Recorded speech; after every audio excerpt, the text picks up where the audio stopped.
Hi hello. നമ്മളിന്ന് ഉണ്ടാക്കാൻ പോകുന്നത് വെർജിൻ കോക്കനട്ട് ഓയിലാണ് കേട്ടോ. ചില സ്ഥലങ്ങളിൽ തേങ്ങ വെന്ത് വെളിച്ചെണ്ണന്നും ചില സ്ഥലങ്ങളിൽ ഉരുക്ക് വെളിച്ചെണ്ണന്നൊക്കെയാണ് പറയുന്നത്. നിങ്ങളുടെ അവിടെ എന്താണെന്ന് കമന്റ് ചെയ്യണേ.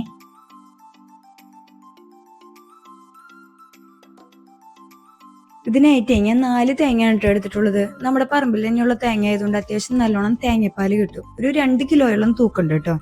ഇനി നമുക്കിത് ചിരകിയിട്ട് മിക്സിയിൽ അരച്ചെടുക്കാം. മിക്സിയിൽ അരയ്ക്കുമ്പോൾ ഒരു കാര്യം ശ്രദ്ധിക്കുക, കുറച്ച് മാത്രം വെള്ളം ചേർത്തിട്ട് അരച്ചെടുക്കാം കേട്ടോ. അല്ലെങ്കിൽ നമ്മൾ കുറേ നേരം നിന്ന് വറ്റിക്കേണ്ടി വരും. ഇത് നമ്മൾ മിക്സിയിൽ അടിച്ചിട്ട് അരിപ്പയിൽ അരിച്ചെടുത്തതാണ് കേട്ടോ.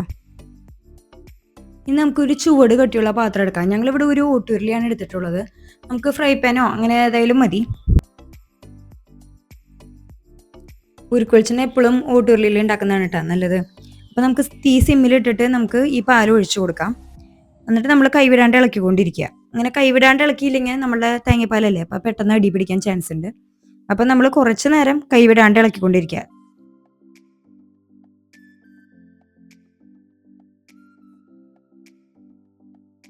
ഒരു 5-10 മിനിറ്റ് കഴിയുമ്പോൾ തന്നെ നമുക്ക് ഇതിന്റെ വെള്ളം വറ്റി വരുന്നതായിട്ട് കാണാം.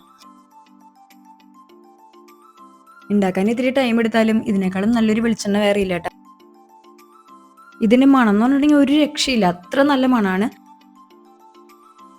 ഏറ്റവും ഗുണമുള്ള വെളിച്ചെണ്ണയാണിത്. ജനിച്ചു വീണ കുട്ടി മുതൽ എത്ര വയസ്സുള്ള ഒരാൾക്ക് വേണമെങ്കിലും ഉപയോഗിക്കാം. ഒരു ജനിച്ച ഒരാഴ്ചയായിട്ട് നമ്മൾ കുളിപ്പിക്കാൻ തുടങ്ങുമ്പോൾ തന്നെ ഈ വെളിച്ചെണ്ണ നമുക്ക് ഉപയോഗിക്കാം കേട്ടോ. ഒരു 10-25 മിനിറ്റ് കഴിഞ്ഞിട്ടുണ്ട് കേട്ടോ. 25 മിനിറ്റ് കഴിയുമ്പോൾ ഈ വെളിച്ചെണ്ണ നമുക്ക് തെളിഞ്ഞു വരുന്നതായിട്ട് കാണാം. ഇനി നമുക്ക് കൈവിടാണ്ട് ഇളക്കേണ്ട കാര്യമൊന്നുമില്ല, ഇടയ്ക്കിടയ്ക്കായിട്ട് ഇളക്കി കൊടുത്താൽ മതി. ഈ വെളിച്ചെണ്ണ തെളിഞ്ഞു കഴിഞ്ഞിട്ടുണ്ടെങ്കിൽ പിന്നെ അങ്ങനെ അടി പിടിക്കില്ല. ഇടയ്ക്ക് ഇളക്കി കൊടുക്കണേ.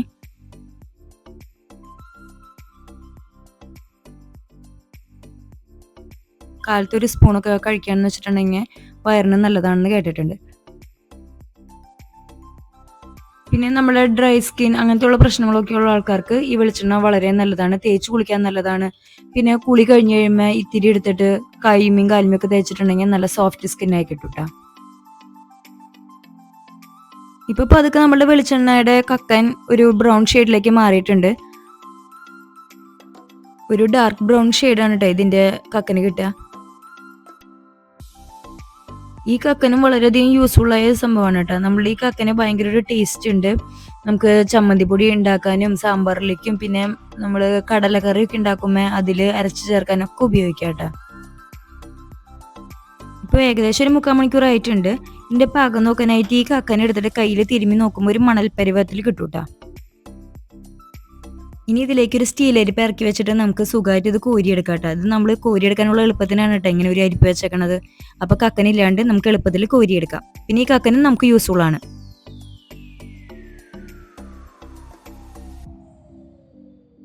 നമ്മളുടെ ഉരുക്ക് വെളിച്ചെണ്ണയ്ക്ക് ഒരു ഗോൾഡൻ കളറാണ് കേട്ടോ. പാകത്തിനനുസരിച്ച് ചെറിയ മാറ്റങ്ങളൊക്കെ ഉണ്ടാവും. ഓയിൽ ഡാർക്ക് ബ്രൗണിലേക്ക് മാറാണ്ടിരിക്കാൻ ശ്രദ്ധിക്കുക കേട്ടോ. 1.25 മണിക്കൂറാണ് നമ്മൾ ഇതിനൊരു സമയം എടുത്തത്. ഒരു 150 ml വെളിച്ചെണ്ണയാണ് നമുക്ക് ഇതിൽ നിന്ന് കിട്ടിയിട്ടുള്ളത്. കുട്ടികളുടെ തലയിൽ പോറ്റ വരുന്നതും സ്കിൻ റാഷസിനൊക്കെ ഇത് ബെസ്റ്റ് ആണ് കേട്ടോ.